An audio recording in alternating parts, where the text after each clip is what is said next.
Assalamualaikum warahmatullahi wabarakatuh. Halo Unsap Lovers, selamat datang kembali di podcast Ruang Tanya bersama saya, Yuwana, yang akan menemani kalian pada episode kali ini. Tentunya saya tidak sendiri karena sudah ada narasumber kita kali ini, yaitu Kanida. Silahkan Kak untuk memperkenalkan diri. Oke, halo Unsap Lovers. Perkenalkan, nama saya Siti Nida Saripa. Saya merupakan mahasiswa FTI Unsap Sumedang. Saya sekarang di tingkat 3, semester 6 di Prodi Teknik Informatika. Oke, di podcast episode kali ini kita bakalan ngobrol-ngobrol santai bareng Kanida terkait KIP atau Kartu Indonesia Pintar. Nah, untuk lebih jelasnya kita langsung tanya aja ya. Boleh dijelasin nih Kak, apa sih KIP itu? Oke, jadi KIP itu atau Kartu Indonesia Pintar itu merupakan program dari pemerintah untuk biaya pendidikan, khususnya untuk siswa atau siswi SMA atau SMK atau sederajat. Dia itu memiliki potensi yang besar untuk melanjutkan untuk program studi, namun dia memiliki keterbatasan finansial. Tuh. Tahapan yang Kanida lalui untuk mendapatkan KIP itu? Oh, kalau tahapan yang dulu aku lalui ya, dulu itu aku daftar dulu yang namanya ikutan SNPTN. Nah, dulu aku ikut ke PTN yang ada di Bandung, tepatnya di Polban ya. Nah, dulu aku ikut itu jalur jalur SNPTN, terus gak lulus. Nah, terus aku mikir-mikir lagi, ya sama konsultasi juga sama orang tua. Ya udahlah di Sumedang aja. Terus tadinya pengen ikutan SBMPTN, cuman kan SBMPTN itu bayar ya daftarnya. Nah, takutnya kayak gini, udah bayar tapi tetap aja gak lulus, takutnya kayak gitu. Nah, jadi langsung aja eh aku dulu tuh daftarnya ke STIMIK ya. Iya, Dulu STIMIK. Dulu daftar ke STIMIK, terus kata guru BK aku, coba ikutin ini, ada beasiswa katanya KIP kuliah itu. Jadi dulu pernah waktu SMK itu ada yang namanya apa ya? Yang kalau anak-anak kuliah yang suka ke SMA sosialisasi. Nah, dulu itu pernah disosialisasiin yang namanya KIP kuliah. Nah, cobain deh, nyobain daftar gitu. Nah, daftar. Tapi dengan syarat kita harus daftar dulu ke sini. Jadi kalau mau daftar KIPKA, itu tuh kita harus daftar dulu PTN atau PTS, misalkan SNPTN, SBMPTN, atau jalur mandiri. Kalau kesini kan masuknya jalur mandiri ya. Nah, itu tuh kita harus lulus dulu itu, baru kita daftar KIP. Nah, setelah di daftar KIP, kita baru pilih prodi. Nah, dulu itu aku daftar sendiri ya di website, daftar punya banyak dokumen lah ya. Nah, terus ada kebingungan soal pilih universitas. Soalnya kan ada beberapa gelombang, kan ngikutin juga ya, ngikutin alur pendaftaran mulai dari SNPTN, SBMPTN, sampai mandiri. Nah, aku ada di titik mandiri. Nah, jadi kayak lama gitu nunggu, sampai bingung ini harus gimana. Nah, akhirnya ngehubungin salah satu dosen yang ngurus tentang beasiswa di sini. Nah, dulu itu aku kalau gak salah dibantu sama Pak Dodi. Tahu? Enggak ya, Enggak beda tahu. fakultas. Lupa. Nah, pokoknya dibantu sama salah satu dosen, dibantu sampai akhirnya aku lulus. Aku juga sebenarnya tuh kaget gitu. Soalnya, soalnya gimana ya? Kalau misalkan aku itu soalnya nggak punya yang namanya kartu KIP. Kan ada ya kartu KIP? Iya, iya. Ya. Aku tuh nggak punya kayak gitu. Ya mungkin udah rezeki ya, jadi ya alhamdulillah gitu. Jadi nggak nyesel juga ternyata, nggak apa ya, jadi di balik kesedihan itu pasti ada hikmah yang luar biasa gitu. Kayak gitu sih. Jadi kalau KIP itu masuk dulu PTN atau PTS, nanti baru daftar KIP kayak gitu. Tapi dengan catatan harus semester awal, jangan nanti misalnya tingkat 4 baru daftar itu nggak bisa gitu. Maksimalnya sampai tingkat berapa itu, Kak?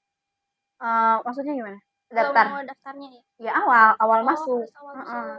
Jadi jadi syarat si KIP ikut KIP itu harus siswa SMA atau SMK atau sederajatnya. Jadi kalau kita udah semester 6 kita masuknya mahasiswa kan? Iya. Ya, kayak gitu. Oke. Lalu Ada gak sih syarat-syarat tertentu buat dapat KIP ini? Syarat-syarat tertentu ya. Kalau syarat tertentu sih yang pertama itu tadi, kita harus merupakan siswa atau SMA atau SMK atau sederajatnya dengan kelulusan berjalan atau 2 tahun sebelumnya. Jadi misalnya kayak gini, sekarang daftar nih, sekarang Kak Iyana ini daftar ya. Ya. Nah, daftar tahun ini terus nggak lulus. Nah, tahun depan bisa daftar lagi dengan catatan belum menjadi mahasiswa. Kayak gitu. Ada lagi. Eh siswa yang menerima KIP itu syaratnya itu harus yang memiliki potensi, namun dia memiliki keterbatasan finansial. Dan yang terakhir itu tadi, yang sudah diterima di PTS atau di PTN. Kayak gitu. Tapi nggak semua PTN atau PTS itu ada KIP loh. Jadi nanti di website website KIP kuliah nanti ada, bisa kita cari universitas kita ada gak sih di sana gitu. Bisa daftar KIP enggak gitu. Nanti ada di sana. Bentuk bantuan dari KIP itu seperti apa sih? Kalau bentuk bantuannya itu berupa uang tunai. Yang pertama itu ada biaya pendidikan dan ada biaya hidup. Nah, untuk biaya pendidikan itu kalau nggak salah 24. Nah, untuk biaya hidup itu tergantung klaster. Ternyata ada beberapa klaster dari mulai ini angkatan saya ya. Kalau angkatan saya itu 700.000 per bulan. Nah, kalau angkatan tahun sekarang kalau nggak salah 800.000 per bulan. Sampai ada yang berapa gitu. Pokoknya ada 5 klaster gitu. Terus yang ngebedain klaster itu apa sih, Kak? Kalau itu apa ya? Saya kurang tahu sih. Kalau nggak salah itu dari PTN-nya. Dari PTN-nya. Terus mungkin dari ya kalau nggak salah dari PTN-nya. Soalnya beda PTN, beda universitas ya, beda beda gitu. Nah, kalau untuk jangka waktu berlakunya KIP itu sampai kapan? Kalau itu sampai kita lulus. Misalkan aku kan ambil S1, berarti maksimal 4 tahun. Nah, kalau D3 maksimalnya 3 tahun. Nah, kayak gitu jadi sampai kita lulus. Tapi nih perlu diketahui nih, kalau misalkan kita daftar KIP, kita keterima KIP, terus kan itu jangka waktunya sampai 4 tahun. Misal saya S1 4 tahun. Nah, tiba-tiba di semester 5 atau 6 saya nikah. Nah, itu bakal dicabut. Oh, Kenapa? Karena bukan bukannya gak boleh nikah ya, bukannya ngelarang nikah, cuman kalau misalkan udah nikah berarti itu udah tanggung jawab yang namanya suami. Nah iya iya. gitu, kayak gitu. Jadi bukan eh, bukan tanggung jawab lagi orang tua, tapi udah tanggung jawab suami. Jadi si KIP itu bisa dicabut gitu. Apa aja sih manfaat yang udah Kakak rasakan dari program KIP ini? Alhamdulillah luar biasa sangat bermanfaat sih, terutama untuk biaya hidup ya. Kan apalagi rumah saya lumayan jauh kan. Nah, untuk beli bensin, kayak makan sehari-hari kayak gitu tuh emang kayak kerasa banget gitu buat diri sendiri gitu. Kadang saya juga suka ngumpul-ngumpul misalkan takutnya ada kan ikut organisasi ya. Nah, takutnya kan beli baju atau beli apa kayak gitu. Lalu ada gak sih, Kak, kewajiban yang harus dilakukan sebagai penerima KIP itu? Kalau kewajiban sih kayaknya gak ada ya. Cuman kita sadar aja kan kampus udah ngasih kita bantuan, masa kita gak ngasih feedback apa-apa gitu. Minimal kita ikutan organisasi atau kita ikutan apa gitu supaya supaya kita tuh ngasih feedback juga buat ke kampus gitu. Nah, kalau setahu saya yang punya KIP itu gak IPK-nya tuh jangan di bawah 3 alat. Kalau di bawah itu bisa dicabut ya? Tergantung sih. Kalau misalkan diperingatin pertama itu diperingatin dulu. Kalau diperingatin itu nggak ngefek, kayaknya dijawab sih. Gak tahu juga sih. Misalnya jangan pernah. Iya. Nih dari Kakak sendiri, bagaimana cara Kakak mengelola bantuan yang telah diterima dari KIP kuliah? Kalau aku itu kan ada biaya pendidikan sama biaya hidup. Nah, kalau biaya pendidikan itu kan langsung masuk ke universitas. Nah, kalau biaya hidup itu aku gak ambil semuanya langsung gitu ya. Semuanya langsung diambil. Enggak. Jadi aku ambil misalkan sebulan 1 juta, sebulan 1 juta. Jadi sampai ke akhir semester tuh cukup gitu.